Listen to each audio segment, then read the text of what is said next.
Hello, everybody. So we're in the middle of studying how to integrate rational functions, which look like polynomial divided by another polynomial. And we said the strategy is to write them in an equivalent form called partial fractions, and then that becomes easier to integrate. So the difficulty now is how do we find what this alternate form is? And to do that, there is an algorithm or a sequence of steps we're following. So step one, we already talked about, it was to make sure that our rational function is proper. So the degree of the top should be less than the degree of the bottom.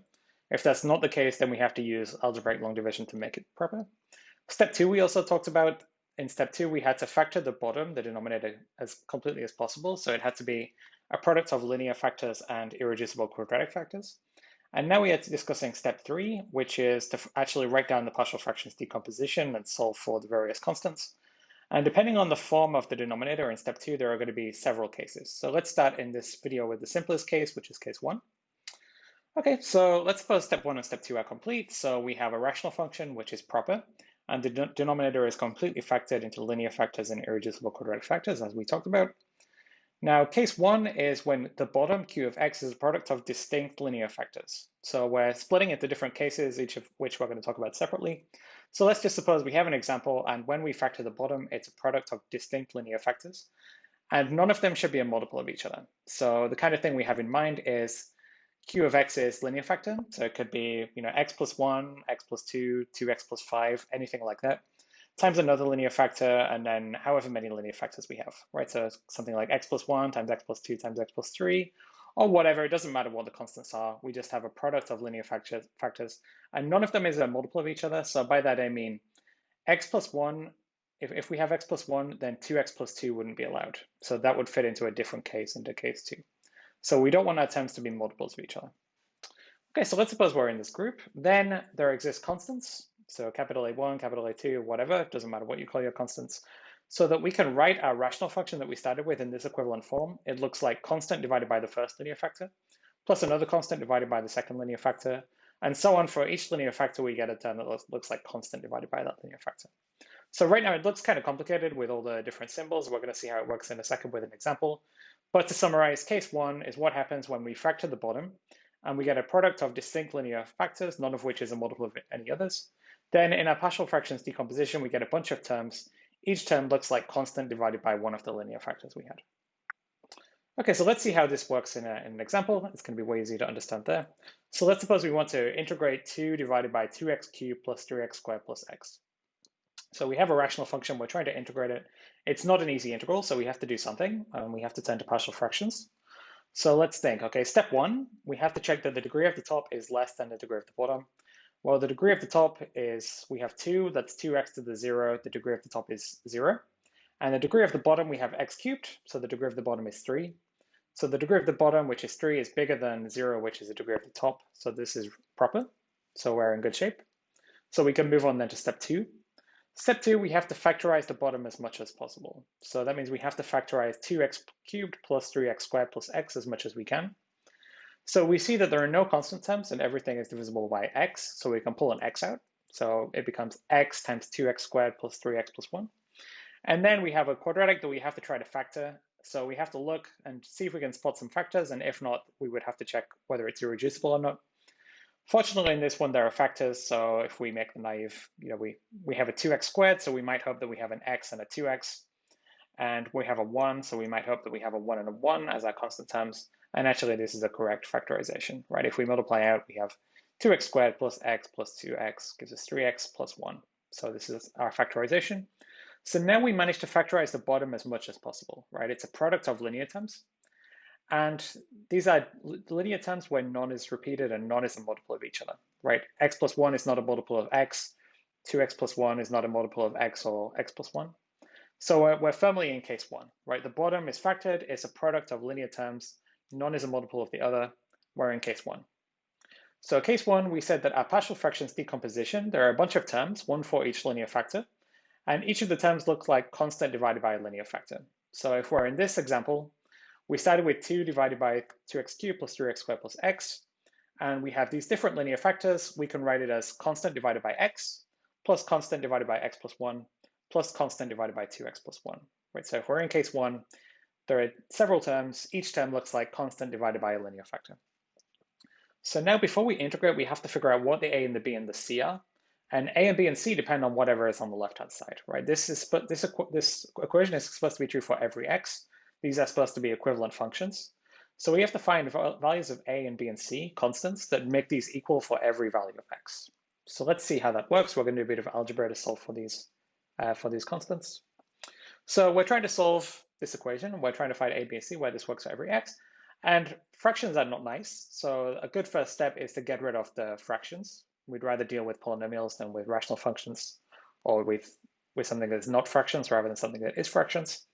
So if we want to get rid of the fractions, we should multiply by x times x plus 1 times 2x plus 1. That's going to erase all the fractions on the right-hand side. And then we remember that x times x plus 1 times 2x plus 1 is equal to 2x cubed plus 3x squared plus x, right? That was our factorization. So if we multiply by all of the linear factors, that's the same as multiplying by 2x cubed plus 3x squared plus x. That's going to cancel everything that is on the bottom. So let's go ahead and do that. If we multiply by those three linear factors, the left is going to become 2. And then we have to look at each term on the right. So a divided by x, if we multiply by x, we get a. And then if we multiply by x plus 1 times 2x plus 1, we get a times x plus 1 times 2x plus 1.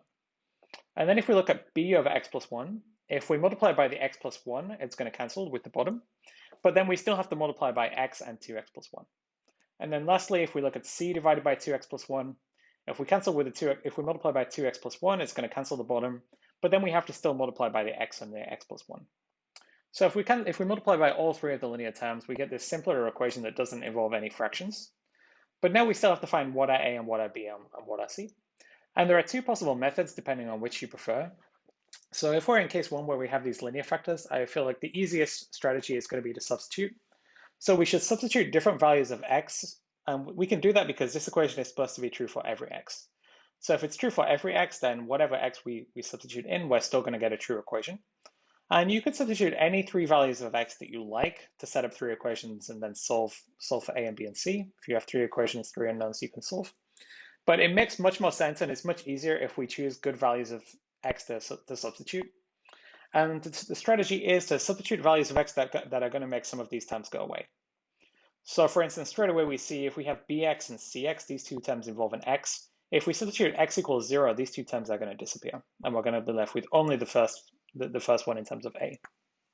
So let's go ahead and do that. So if we substitute x equals 0 on both sides of the equation, right? This equation was true for every x. We substitute x equals 0, it's going to be a true equation even then. So we get 2 equals a times 1 times 1. So we have 2 equals a. And then we have something times 0, something times 0. These two are going to vanish. So we're left with 2 equals a. So instantly that tells us that a is equal to 2. So that's nice. And then we have to look for another value of x to substitute in. So we see that there are two terms involving x plus 1. So if we could make x plus 1 equal to 0, that would be very good for us. Okay, so what should we substitute in order to make x plus 1 equal 0? Well, we should make x equal minus 1. So next we substitute x equals minus 1. We're going to get 2, as before on the left, that's just a constant. If we substitute x equals minus 1, the first term disappears. But then the second term, we're left with something. We have b times minus 1 times plus 1. So we have minus b. And then this term disappears. So we're left with 2 equals, sorry, I misspoke there. If x is minus 1, we have b times minus 1 times minus 2 plus 1 is minus 1. So b times minus 1 times plus 1 times minus 1 is going to be 2 equals b. And then the first and the third term disappear. Okay, so we have b equal 2. And then finally, we want to have 2x plus 1 equal to 0. That will make the first two terms disappear. So 2x plus 1 equals 0 would be 2x equals minus 1. So x equals minus a half. So if we substitute x equals minus a half, let's see what we get. As before, the left side doesn't depend on x in this case, so we're going to have 2. And then the 2x plus 1 terms are going to disappear. If x is minus a half, 2x plus 1 is 0. And then we're going to have c times minus a half. And then if we have x equals minus a half, we have x plus 1 is plus 1 half. So c times minus a half times plus 1 half, that's c times minus a quarter. So we get 2 equals minus a quarter c, which we can then solve. We get c equals minus 8, just multiplying both sides by minus 4.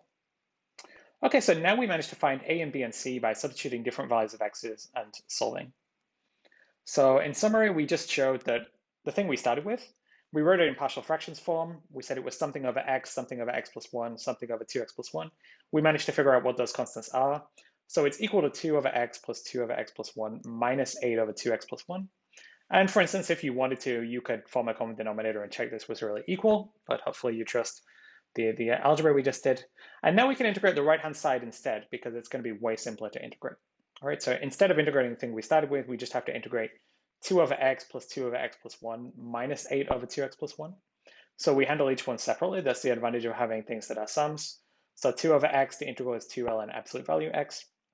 2 of x plus 1, the integral is 2ln absolute value x plus 1. For instance, you could do u equals x plus 1. But then if we integrate 8 divided by 2x plus 1, you could do u equals 2x plus 1, and we would get minus 4 times the natural logarithm of the absolute value of 2x plus 1.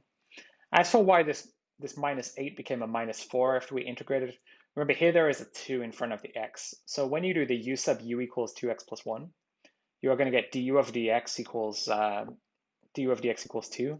So du equals 2 dx, or dx is a half du. So you're going to have to divide by 2 when you swap the dx to du in the substitution on that final term. Okay, so these were much simpler terms that we could actually integrate. So our answer was 2ln absolute value x plus 2ln absolute value x plus 1 minus 4ln absolute value 2x plus 1. And then don't forget the plus c. Okay, so this was illustrating case 1 of the partial fractions decomposition. And it's kind of long, but we got there in the end. Okay, and finally, before we end this video and then go on to case 2 in the next video, I want to mention there is one other way of finding the constants a, b, and c rather than substituting different values of x's. So in this case, we substitute different values of x's. Always we were able to get rid of every term except one of them. So things worked out very nicely because so many terms disappeared. But if terms are not disappearing, there is another method you can always kind of fall back on. So let's go back to solving. So remember, halfway through the previous example, we said, we found the partial fractions decomposition. There are some constants a and b and c where these things are equal. We multiplied to make the fractions go away, and we were left with 2 equals a, x plus 1, 2x plus 1, plus bx, 2x plus 1, plus cx, x plus 1. And then we started plugging in values of x. But there is a different method we could do instead, which is to multiply everything out, and then collect all the x squared terms together, collect all the x terms together, collect all the constant terms together, and then equate coefficients. So let's see how that works. So if we multiply out the right-hand side a little bit, then x plus 1 times 2x plus 1 is going to become 2x squared plus 3x plus 1. X times 2x plus 1 becomes 2x squared plus x. And then x times x plus 1 becomes x squared plus x. And then instead of having it separated by a and b and c, let's instead separate by how many x squareds, how many x's, and how many constant terms we have. So if we look at everywhere we have an x squared, there is an x squared here, 2x squared times a. So there are 2a x squareds. So here we have x squared times 2a. And then next we have b times 2x squared. So there are 2b x squareds. So we have a 2b here. And then there are c x squareds. So we're going to have another c copies of x squareds. So if you take all the copies of x squared, there are 2a plus 2b plus c copies of x squared.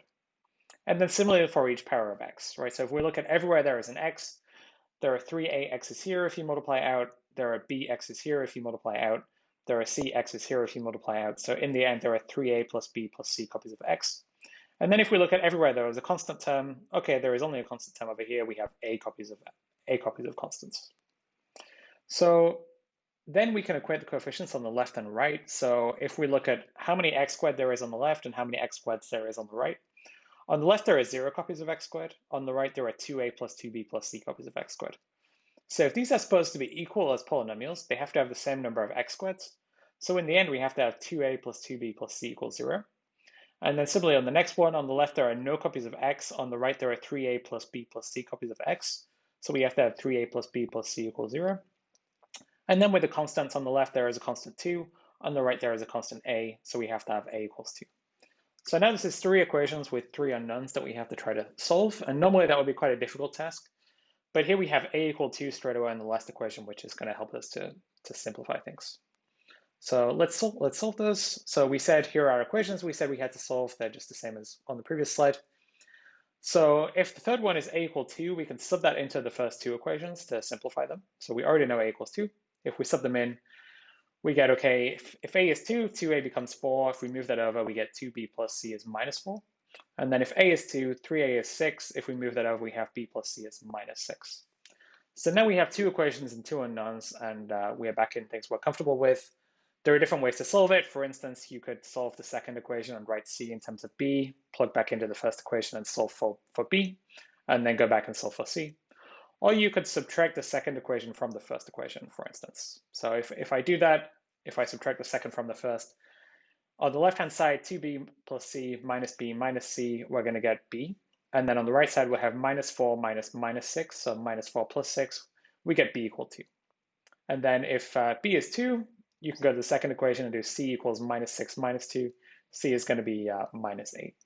So it's up to you how you like to solve simultaneous equations, whatever you're comfortable with. Here is at least the way that I'm familiar with.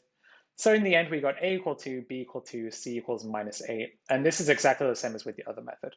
So you could choose your method, either substitute different values of x's, or you can multiply out and equate coefficients. I think in case one, substituting different values of x's is much simpler, but maybe with some of the other cases, equating coefficients will be easier.